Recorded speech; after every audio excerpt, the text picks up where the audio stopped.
have you heard that there are people in Uganda? Have you heard there are something like people in Uganda who would like to use those uranium deposits?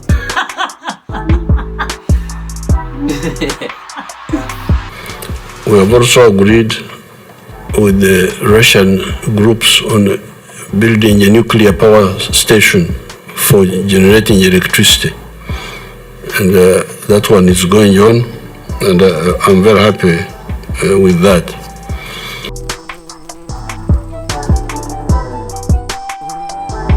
What's up, people? Thank you for coming back to watch our videos, and thank you for subscribing to our channel.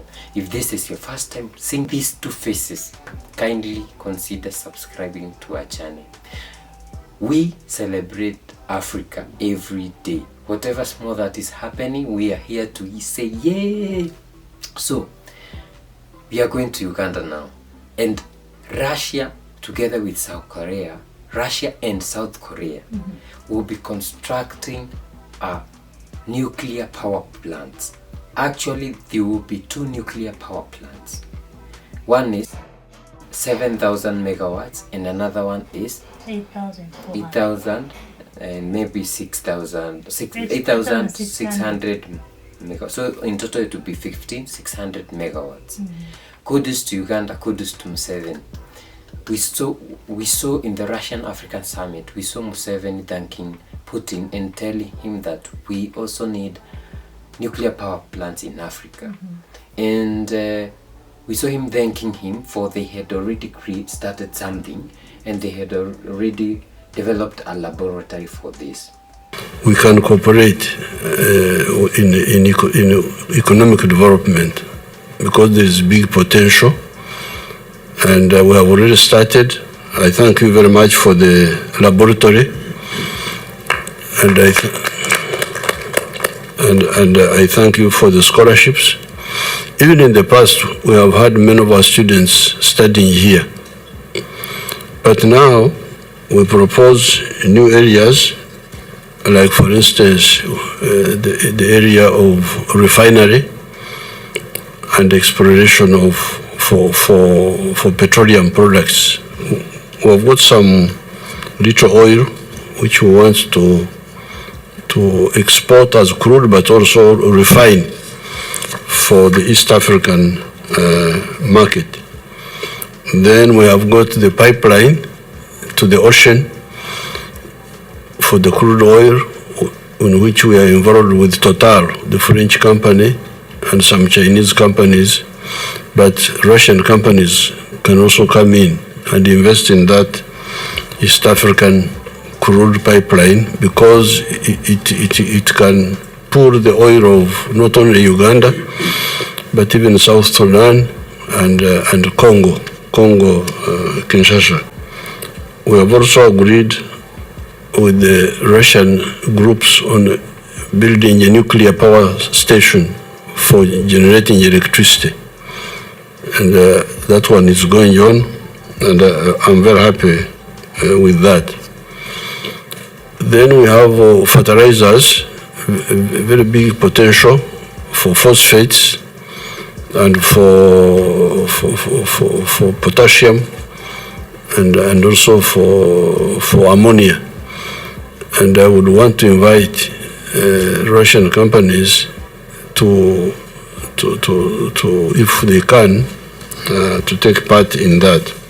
And you know, the good thing about this deal is it comes with skills transfer. Another thing is Museveni is fighting hair and tooth to ensure that raw materials are not getting out of Uganda.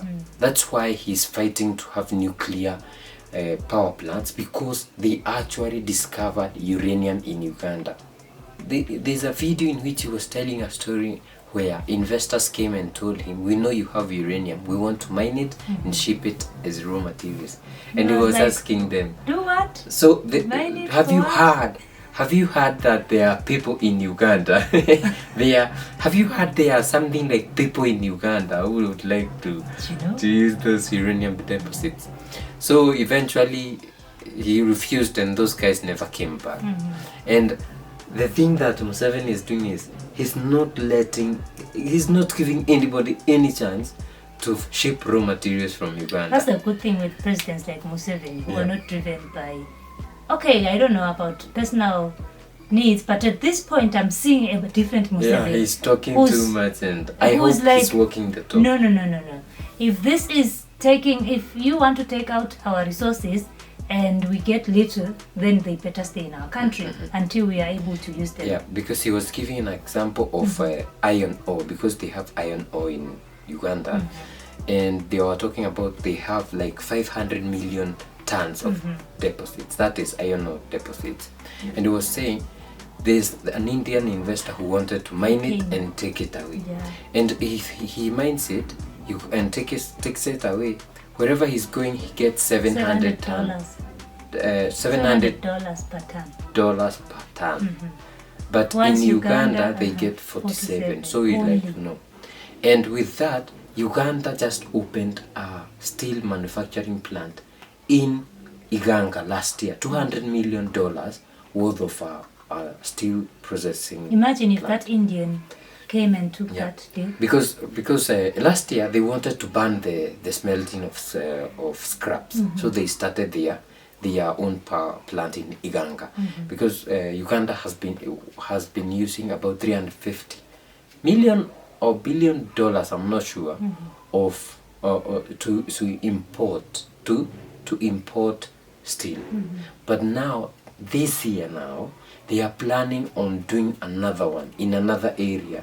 I don't remember the area in Uganda. Now this will be massive, and this one will focus on smelting the iron ore and smelting it.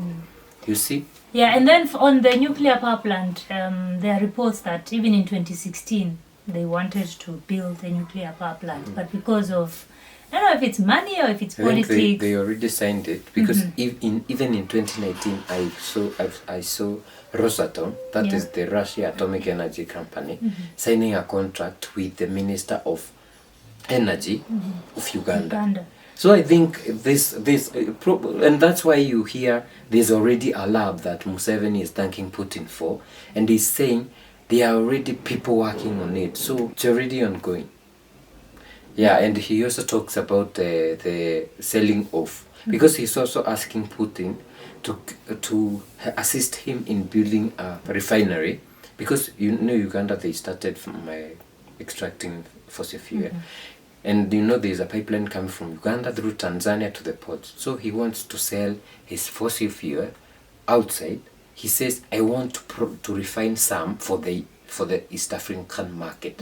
So he'll be selling diesel, petrol, bitumen and all that in the East African market. And also the rest of the fossil fuel, he will be shipping or exporting to other countries. Even the power, he says that he wants to sell to other countries. Because I think Uganda still, from hydropower, they produce over 1,000 megawatts, and they use about 800 megawatts.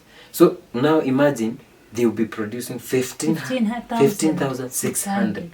That's too much. It's too much. So this is for sale.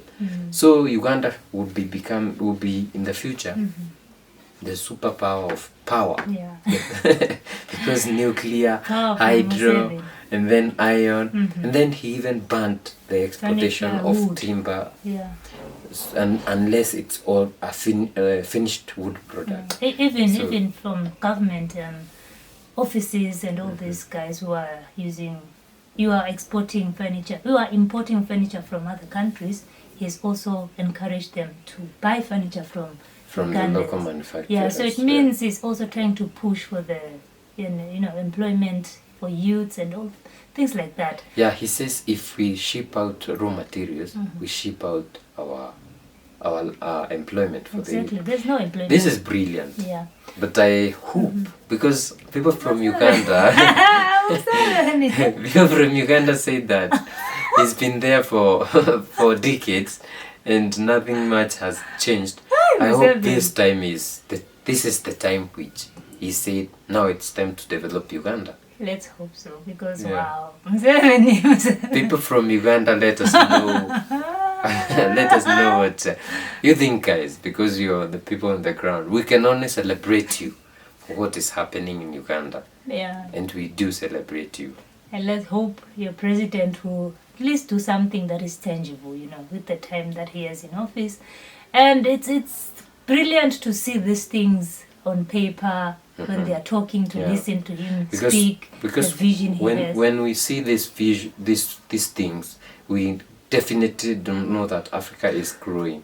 And that is our happiness. But we would love to see them happening, just like our captain, the forever celebrated Captain Ibrahim Traore. He is doing it on the ground. It's not just talks and talks. Yeah. Russia, come build this with us now. Yeah, now. Yeah, We want so these that's things now. that's what we Like want. the way Kwame Nkrumah said, Africa, one Africa now. Yeah. So we want development now.